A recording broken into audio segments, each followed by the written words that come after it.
ओम श्री परमात्मने नमः। ओम नमो भगवते वासुदेवाय। पौष मास महात्म्य अध्याय 14 की कथा सुनेंगे आज। श्री नारायण भगवान नारद जी से बोले, हे नारद, राजा दृढ़धनवा इसी प्रकार चिंताग्रस्त रहता था कि एक समय वाल्मीकि ऋषि उसके महल में आए। राजा ने जल्दी से उठकर भक्ति के सहित उनके चरणों में नमस्कार किया। तब वाल्मीकि ऋषि राजा को अशांत देखकर उनसे कहने लगे, हे राजन, तेरे मन में जो कुछ चिंता हो वह तुम बिना संकोच के मुझसे कहो, क्या बात है? दृढ़धनवा ने कहा, महाराज, आपके चरणों की कृपा से सब सुख है, परंतु हे विद्वान, एक बड़ा भारी संदेह मेरे मन में है।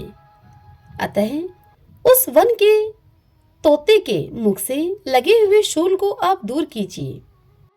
यह सुनकर वाल्मीकि ऋषि राजा से कहने लगे, हे राजन, पूर्व जन्म में तुम द्रविड़ देश में ब्राह्मण के घर में ताम्रपर्ण के किनारे उत्पन्न हुए थे। सुदेव तुम्हारा नाम था।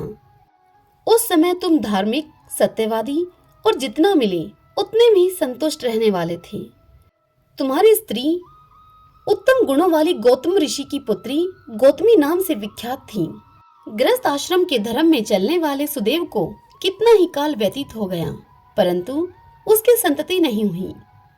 एक दिन आसन पर बैठा हुआ अपनी स्त्री से सेवा करवाता हुआ थका हुआ वह ब्राह्मण उससे कहने लगा, हे सुंदरी, संसार में पुत्र से परे कोई नहीं, क्योंकि तप दान से उत्पन्न पुत्र परलोक में सुख देते हैं।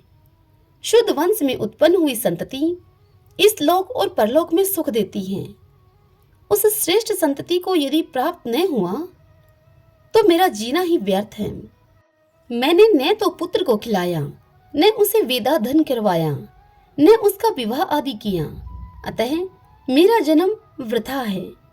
इसलिए मेरी मृत्यु शीघ्र ही हो जाए तो अच्छा है। मुझको आयु प्रिय नहीं है।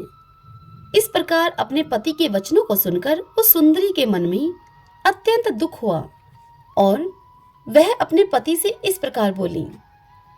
वह स्त्री बोली, हे प्राणेश्वर, ऐसे तुच्छ वाक्य मत कहिए।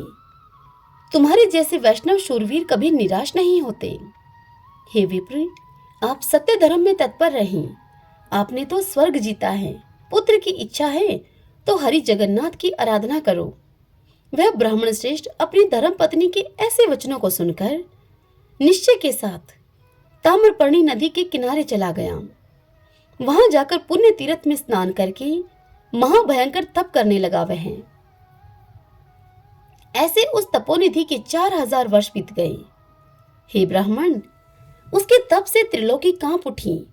महाउग्र उस सुदेव का तप देखकर बड़े वेग से गरुड़ पर चढ़कर भक्त वत्सल श्री भगवान प्रकट हुए।